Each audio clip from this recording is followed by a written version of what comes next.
Hello and good morning, everyone. Welcome in the class of Business Studies. We were on chapter number 6 of your book, that is staffing, right? Until yet, we have discussed the staffing process. Today, we have to start with the components or elements of staffing.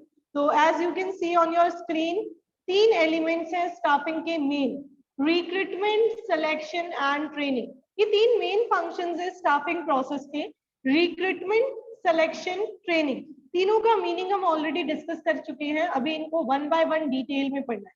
So have a look. Recruitment का क्या मतलब है? Recruitment means inducing और attracting more and more candidates to apply for the vacant job position. हमने अपनी organisation में organising function में कुछ जॉब पोजीशंस क्रिएट की थी. अब हम क्या करेंगे? लोगों को इंड्यूस करेंगे कि वो आए और हमारी उस ऑर्गेनाइजेशन की जॉब पोजीशन के लिए अप्लाई करें. हमने पढ़ा था जब रिक्रूटमेंट वाला पॉइंट पढ़ रहे थे हम स्टाफिंग प्रोसेस में कि रिक्रूटमेंट इंटरनली भी हो सकता है ट्रांसफर और प्रमोशन करके, और एक्सटर्नली भी हो सकता है एडवर्टीजमेंट से. वो सब अभी डिटेल में पढ़ें. यहाँ पे ये जनरल वर्ड्स वाली डेफिनेशन जरूर देख लीजिए. In general words, recruitment means search for candidates who can perform the vacant roles and inducing them to apply and come forward for filling the vacant roles. क्या कह रहे हैं? उन कैंडिडेट्स को ढूंढना जो वेकेंट रोल फिल कर सके और उनको इंड्यूस करना कि वो आए और अप्लाई करें उन वेकेंट रोल्स को फिल करने के लिए.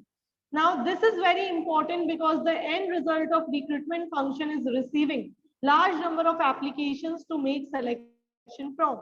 ये कह रहे हैं रिक्रूटमेंट इसलिए बहुत खास है क्योंकि जब आप लोगों को इंड्यूस करोगे तो आपके पास बहुत सारे लोग अप्लाई करेंगे, और जब आपके पास लोगों की एप्लीकेशंस आएंगी तो उनमें से आप फाइनलाइज करोगे कि किसको आपको काम पे रखना है और किसको नहीं रखना. रिक्रूटमेंट एक नेगेटिव प्रोसेस है, सॉरी, रिक्रूटमेंट एक पॉजिटिव प्रोसेस है. सिलेक्शन नेगेटिव प्रोसेस था, ये हमने लास्ट क्लास में डिस्कस किया था. सिलेक्शन नेगेटिव है क्योंकि बहुत सारे लोगों को रिजेक्ट करते हैं हम, लेकिन रिक्रूटमेंट पॉजिटिव है क्योंकि हम ज्यादा से ज्यादा लोगों को अट्रैक्ट करते हैं कि वो आए और अप्लाई करें. Now there are two sources of recruitment, internal source and external source. Internal का सिंपल सा मीनिंग है अपनी ऑर्गेनाइजेशन की वेकेंट जॉब पोजीशन को ऑर्गेनाइजेशन के अंदर से ही फुलफिल कर लेना. यानी जॉब पोजीशन है, मैंने ऑर्गेनाइजेशन के अंदर ही जो एम्प्लॉयज थे उन्हीं का ट्रांसफर या प्रमोशन कर दिया और उन्हीं से अपनी नीड को फुलफिल कर दिया. राइट? तो देखिए क्या कह रहे हैं. Under the internal source of recruitment vacant job positions are filled by inducing the existing employees of organisation. The vacant job positions are filled by using existing employees only and no outsiders are permitted in internal sources. ये कह रहे हैं outsiders को तो allow ही नहीं किया है, organisation के अंदर से ही फुलफिल कर दिया. एडवांटेजेस देखिए, इकोनॉमिकल है, ना तो एडवर्टीजमेंट का खर्चा, ना एक्स्ट्रा ट्रेनिंग का खर्चा, ना किसी भी तरीके से लोगों को इंड्यूस करने का. मैंने सिर्फ एग्जिस्टिंग एम्प्लॉय को इन्फॉर्म करना है और कुछ नहीं करना. नेक्स्ट, अगर आप अपने करंट एम्प्लॉयज को प्रमोट करते हो तो इट विल मोटिवेट दैम, तो it motivates the existing employees. Next, training पे कम अमाउंट लगेगा. क्यों?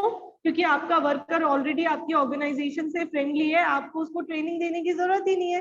हाँ, अगर प्रमोट कर दिया है तो थोड़ा सा सिखा जरूर देंगे कि हायर पोजीशन पे कैसे काम करते हैं. Right? Next point, if the employees are already familiar with the rules and regulations, so there are less chances of turnover. Employee का ऑर्गेनाइजेशन छोड़ के जाने का चांस कम है. क्यों? क्योंकि वो ऑलरेडी आपकी ऑर्गेनाइजेशन में सेट है, उसको ऑलरेडी सारे रूल्स एंड रेगुलेशंस पता है. Next, improves performance of employees. Employee promotion के लिए और अच्छा काम कर सकते हैं.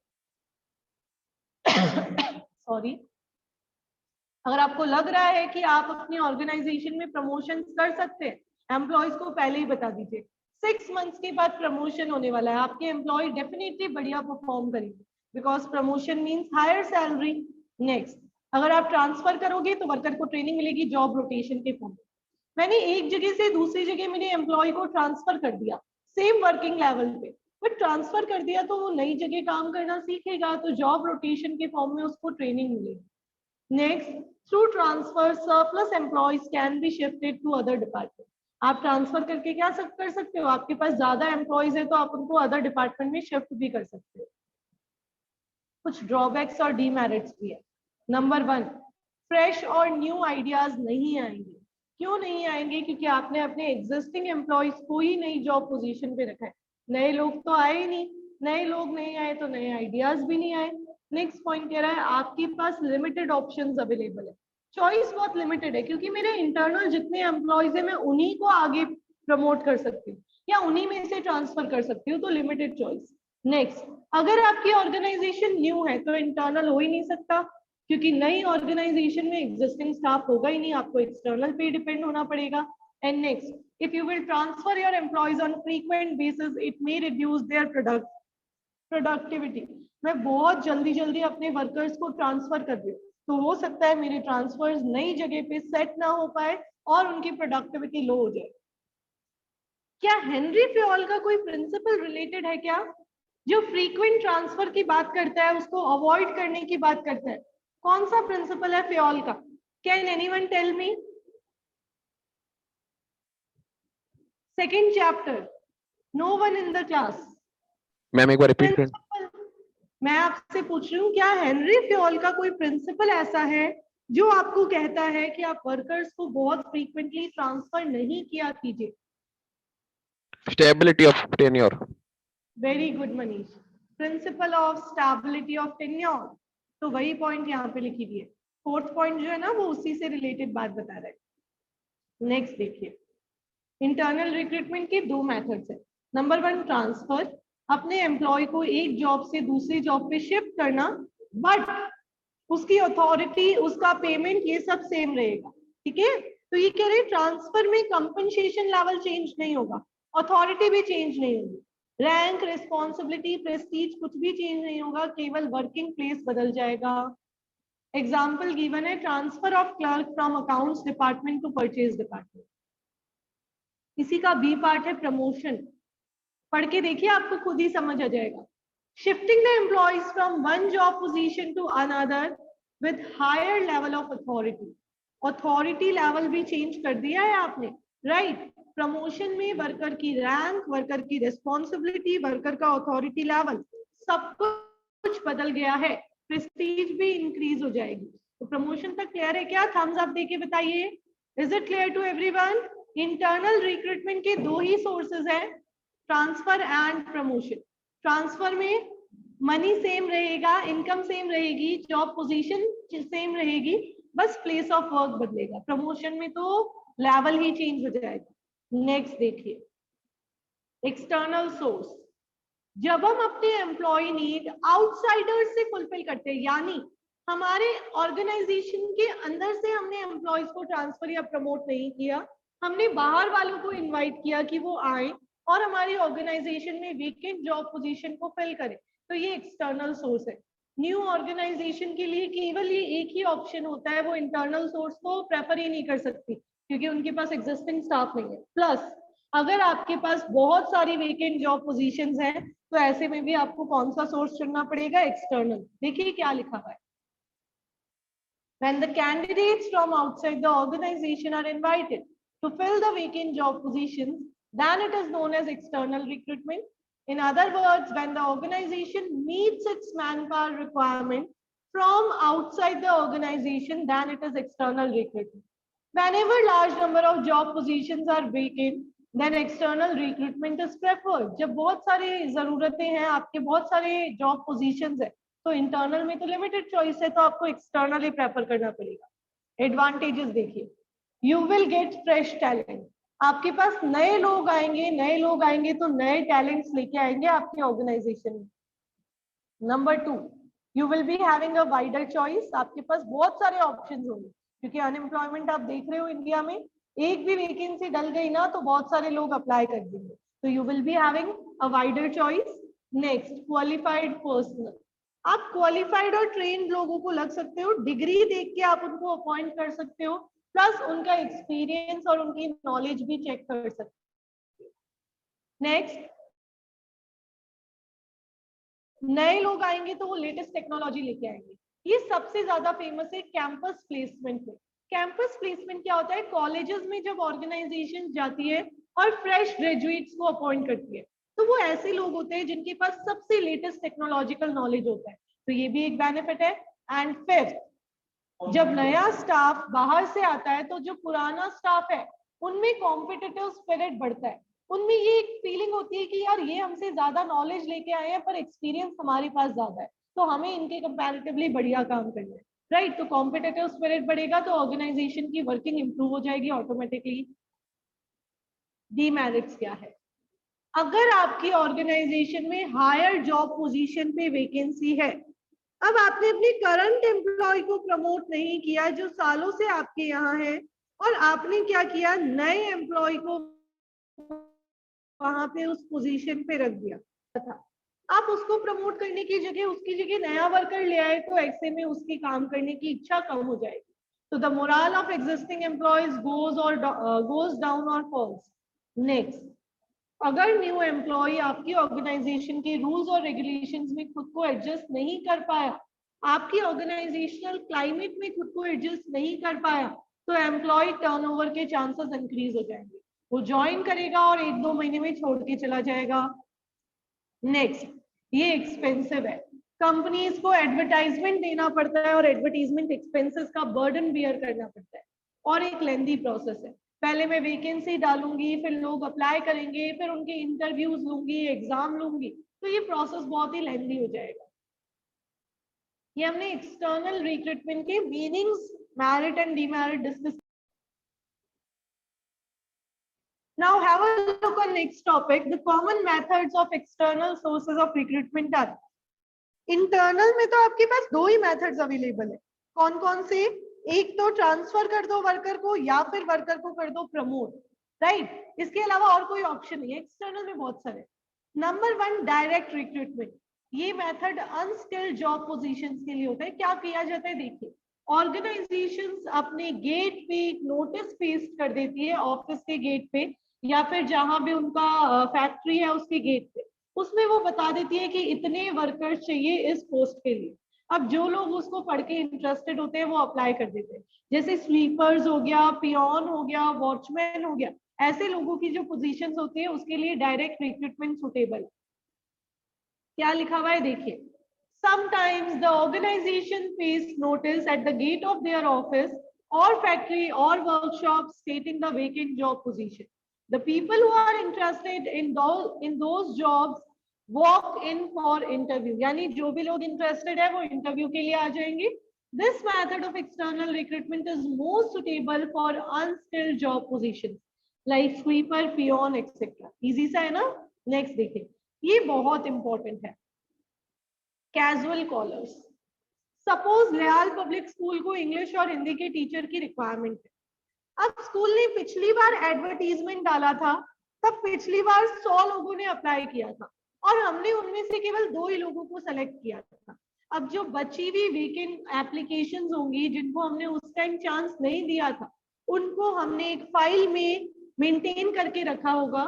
जब नेक्स्ट टाइम हमें रिक्वायरमेंट होती है तो हम वो पुरानी एप्लीकेशंस में से लोगों को कॉल करते हैं, उनको पूछते हैं कि क्या वो अभी भी जॉब सीकर है, क्या उनको अभी भी जॉब की रिक्वायरमेंट है। अगर यस, तो हम उन्हीं लोगों को इंटरव्यू के लिए बुला देते हैं rather than giving a new advertisement. तो देखिए क्या लिखा हुआ है, generally the large organizations maintain an application file in which they keep all the pending applications with the job seekers leave with the reception. Sometimes the applications of suitable candidates who were not selected in previous year's selection process are also kept in application file.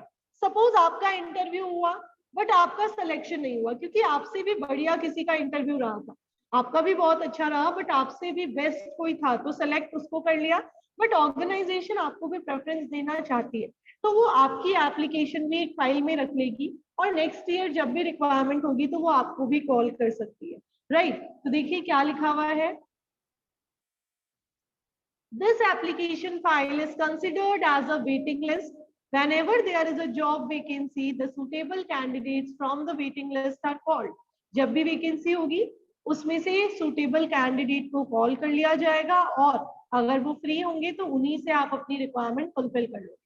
Next advertisement, बहुत simple. Advertisement दे दिया जाता है regarding the vacant job position कि इस तरीके के worker चाहिए। आजकल तो व्हाट्सएप पे स्टेटस लगा दिया जाता है, राइट, और उसी को स्प्रेड करवा दिया जाता है। तो देखिए क्या लिखा हुआ है, पहले ये न्यूज़पेपर में होता था। The most common and popular method of external recruitment is advertising about the vacant job position. The organizations select the media of advertisement, keeping in mind the requirement of job position. जैसी job position है वैसा media finalise करेंगे। For example, for the job of an accountant, the advertisement can be given in Chartered Accountant Journal, or for unskilled and lower ranked job position, the advertisement can be given in local or regional newspaper. अगर आपको बहुत बढ़िया post चाहिए, जैसे doctor से related, chartered accountant से related, तो उनसे रिलेटेड जो मैगजीन्स आती है, जो जर्नल्स आती है, आप उसमें दे दो। अनस्किल्ड और लोअर रैंक जॉब पोजीशंस है, लोकल न्यूज़पेपर में दे दो। रूटीन वर्क रिलेटेड है तो लोकल न्यूज़पेपर में दे दो। But for high rank and skill job position the advertisement is given in national level reputed newspapers such as Times of India, Hindustan Times Limited. कोई बहुत रेप्यूटेड जॉब पोजीशन है तो उसके लिए वैसा ही न्यूज़पेपर सेलेक्ट करो। सिंपल है तीनों पॉइंट्स। हमने 3 सोर्सेस डिस्कस कर लिए एक्सटर्नल रिक्रूटमेंट के। Number 1, direct recruitment, where a notice is pasted by the organization on their gate, stating the number and type of employees required. Casual callers, where the organization checks the pending list of applicants, जिनको last time हमने chance नहीं दिया. And number 3, advertisement. Number 4 और 5 related है, आज की class में इतना टाइम नहीं है कि इसको कंप्लीट करें, तो नंबर 6 पहले करवा देते। 4th and 5th next class में करेंगे। कैंपस रिक्रूटमेंट आपने बहुत सारी मूवीज में देखा होगा और सुना भी होगा। कैंपस रिक्रूटमेंट क्या होता है, कॉलेजेस होती है, बड़ी बड़ी ऑर्गेनाइजेशंस, बड़ी बड़ी यूनिवर्सिटीज, जैसे डीयू की बात कर लीजिए। वहां से अगर कोई बच्चा ग्रेजुएशन कर रहा है तो डीयू वालों का बहुत सारी ऑर्गेनाइजेशंस के साथ एग्रीमेंट होगा। वो क्या करेंगे, at the end of final semester organisations को बुलाएंगे और उनको कहेंगे आप हमारे स्टूडेंट्स का इंटरव्यू ले सकते हैं और आप इनमें से जो भी आपको बेस्ट लगे उनको सेलेक्ट करके ले जा सकते हैं। ये आपने बहुत सारी मूवीज में देखा है, राइट? तो देखिए क्या कह रहे हैं। Sometimes the senior managers of the organization visit various professional colleges, technical institutions to get fresh graduates or the people with latest technological know-how. This type of recruitment is more common for engineers, computer programmers, MBA, etc. The organizations prefer fresh graduates because they can be moduled according to requirement of the organization. ये 1 mark में आ सकता है। Moduled according to requirement of organization, यानी ये fresh graduate ऐसे लोग हैं जिन्होंने आज तक वर्क किया ही नहीं है। अब आपकी ऑर्गेनाइजेशन में ये सबसे पहले वर्कर बन के आएंगे, तो आप अपनी नीड के अकॉर्डिंग इनको मॉड्यूल कर सकते हो, इनको शेप दे सकते हो, इनके टैलेंट को यूटिलाइज कर सकते हो। Is it okay to everyone? Show me a thumbs up. No thumbs ups? Okay, all right. चलिए तो एंड करते हैं आज की क्लास को यहीं पे। यहां तक का पोर्शन आपको रीड और लर्न करके रखना है। कल हम मिलेंगे ऑफलाइन क्लास में with the practice test of planning, chapter number 4। मिलते हैं कल। Have a nice day, enjoy yourself.